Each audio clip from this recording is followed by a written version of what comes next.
Good morning from the Freedom of Information and Privacy Association.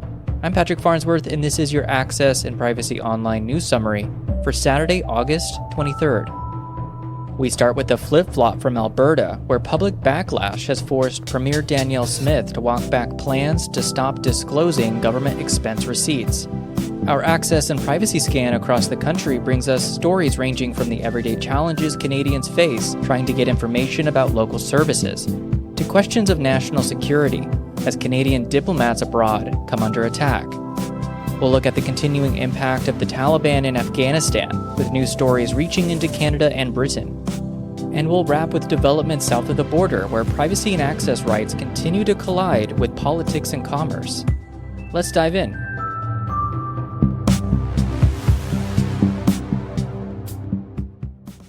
We begin in Alberta, where Premier Danielle Smith is once again under pressure over expense disclosure. Her government recently moved to stop publishing ministers' and officials' expense receipts online, a major shift that raised alarms for transparency. After widespread public backlash, the government has reversed course, with Smith now saying receipts will return, but with redactions for security purposes. These redactions would not include exact locations of accommodations like hotels to ensure the security of elected members and staff. The move follows legislative changes earlier this year that weakened access to information in Alberta, including limits on recording and documenting proceedings. Critics say this is part of a pattern, restricting public access, then adjusting only when pushback becomes overwhelming. FIPA continues to monitor these developments as Alberta remains a flashpoint for both access to information and government accountability. Across the country, Canadians continue to experience the challenges and consequences of access and privacy shortfalls. In Ontario's Huron-Perth region, Kelsey Bent, LGI reporter at the Listowel Banner, shows us that newcomers to Canada struggle with integration. And that is compounded as locals themselves have difficulty accessing basic information about services. A study by the Immigration Partnership within Huron County's Economic Development Department analyzed 10 challenges immigrants face when looking for housing. These include gaps in government support, tenant rights, and houses for rent advertising. In New Brunswick, Eve Cable, LGI reporter at the Eastern Door, reports that new details are emerging from a class action lawsuit against cannabis producers, raising transparency concerns over how companies disclose ownership information. Court documents state that the applicants allege that a refusal letter for a standard processing license from the Kahnawake Cannabis Control Board, the KCCB, is inaccurate and includes unfounded allegations. The applicants say the letter is an unsubstantiated character attack on the cannabis shop representatives and others. The refusal letter from the KCCB stated there were multiple issues with their application. The issues listed include site ownership discrepancies, incomplete personal information, as well as concerns regarding the involvement of one Ryan Chucky McComber due to undisclosed ownership or investment and character and suitability concerns. Next, in the Niagara region, Ed Smith, LGI reporter at The Pointer, reveals that under the current council, the number of residents at risk of losing their home or business has skyrocketed, highlighting the role access to municipal information plays in community stability. Reports reveal that the 4-year term of the previous council, the number of properties in tax arrears ranged from 2,846 to 3,361 each year, averaging 3,143 annually. Since the current council took office in November 2022, those numbers have surged, marking a total increase of 1,371 properties in arrears, or a 43.6% jump. The data replicates findings from a similar FOI request submitted to the city of St. Catharines earlier this year. As reported by The Pointer, council in the neighboring city also approved historic tax increases during its first 2 years in office. Those increases were followed by a comparable surge in the number of properties falling into tax distress. Court proceedings and records in Manitoba reveal that a man who attempted to stab a pastor had previously told hospital staff he intended to kill a priest. The man had previously been hospitalized and has been diagnosed with mental health issues. The court was told at some point before the attack he went to a hospital for help, saying he was going to kill a priest. An official with the Canadian Mental Health Association said the case raises questions about what services were made available, raising serious questions about information sharing between institutions when credible threats are identified. Back in Alberta, Anna Smith, LJ reporter from the Medicine Hat News, brings us details that a two-time municipal candidate is calling for better decision-making processes at council, citing transparency shortfalls as a barrier to trust.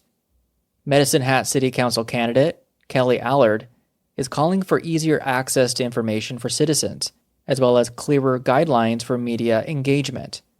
She also cited a project known as The Village in Duncan, British Columbia, which serves as transitional or temporary housing for those experiencing homelessness, as an example of something she would like to see within Medicine Hat.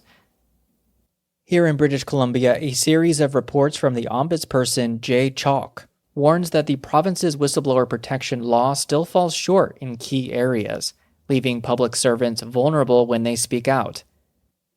The reports also find that many public sector employees are not aware of the legal protection afforded to them by law, and staff responsible for receiving complaints and disclosures are often not adequately trained on their responsibilities. Chalk also says that his office is recommending 39 amendments to the legislation to improve its effectiveness, such as extending protection to 500 additional public bodies, including local governments and professional regulatory groups. And now shifting to Canadians abroad, a lawyer says he is very confident that a foreign adversary deliberately attacked Canadian diplomats in Cuba, underscoring ongoing risks to Canadians abroad and the importance of transparency and how such incidents are investigated. A lawyer for Canadian diplomats and their families says he believes the mysterious ailments they suffered in Cuba were caused by a foreign adversary, despite a federal government report from Global Affairs Canada that dismisses the theory. However, the lawyer showed doubts and says he believes the illness, sometimes known as Havana syndrome, was caused by foreign adversaries. Turning to the Taliban in Afghanistan and their far-reaching and continuing impacts.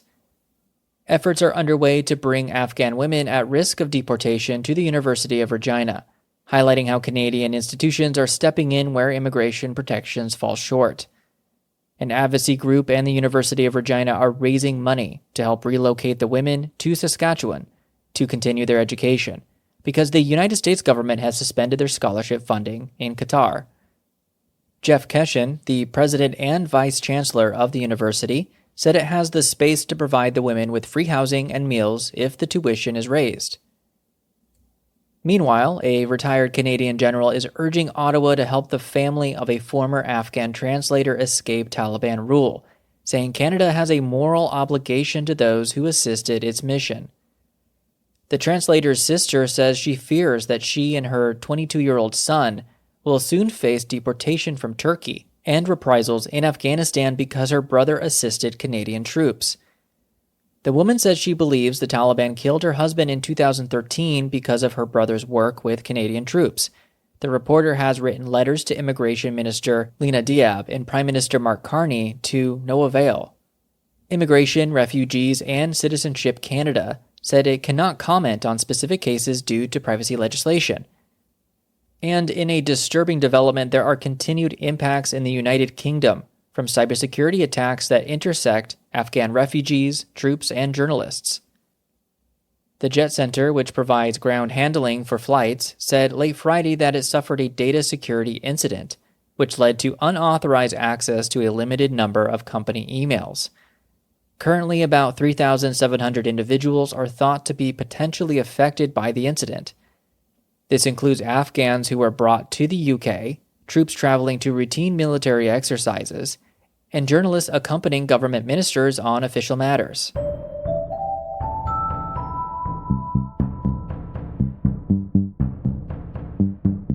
And now turning to international news, and starting south of the border, the collision of politics and privacy continues. In a case highlighting the risks of data sharing between agencies, a judge has ordered Robert F. Kennedy Jr.'s health department in Massachusetts to stop giving Medicaid data to deportation officials, ruling that the practice violated privacy and due process protections. In July, the Centers for Medicare and Medicaid Services entered into a new agreement that gave the Department of Homeland Security daily access to view the personal data, including Social Security numbers and home addresses. This prompted the lawsuit over privacy concerns and an overreaching immigration crackdown. In Louisiana, the state has sued Roblox, alleging the massively popular gaming platform fails to adequately protect children from exploitation and harmful content. The lawsuit alleges that Roblox has failed to implement effective safety measures to protect child users from adult predators.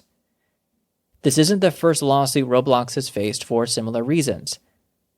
Last month, a lawsuit was filed in Iowa after a 13-year-old girl was allegedly introduced to an adult predator on the platform. These cases underscore growing pressure on tech companies to be accountable for how they handle young users' data. Across the Atlantic, Britain has scrapped a controversial demand that Apple provide backdoor access to encrypted data, after talks with U.S. Director of National Intelligence, Tulsi Gabbard. The demand started when the British government reportedly served Apple with what is known as a technical capability notice, ordering it to provide the access under a sweeping law called the Investigatory Powers Act of 2016, which has been dubbed the Snoopers Charter.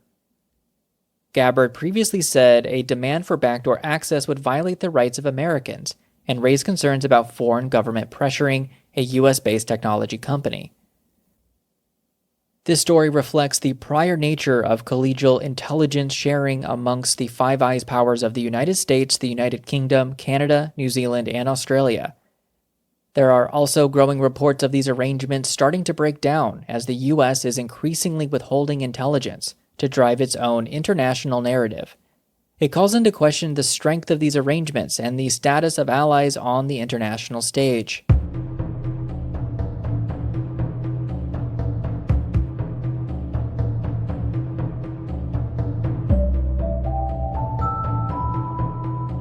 As always, we hope you found today's stories help you stay informed about the latest issues surrounding privacy, information management, and public transparency. To help us keep the mics on, be sure to subscribe to FIBA News Monitoring or consider a donation. Our writer is Sean Fisk. Original music in today's show was composed by the mysterious Breakmaster Cylinder. I'm Patrick Farnsworth, your host and producer. Thank you for joining. A big FIBA thank you to all the contributors, reporters, and outlets that make this podcast possible, and to you, our listeners, who help make this successful. We're going to be taking a 2-week hiatus as we close out the summer to refresh and refit for the year ahead. Be sure to tune back in when we return mid-September with more great access and privacy news. Stay safe and stay informed.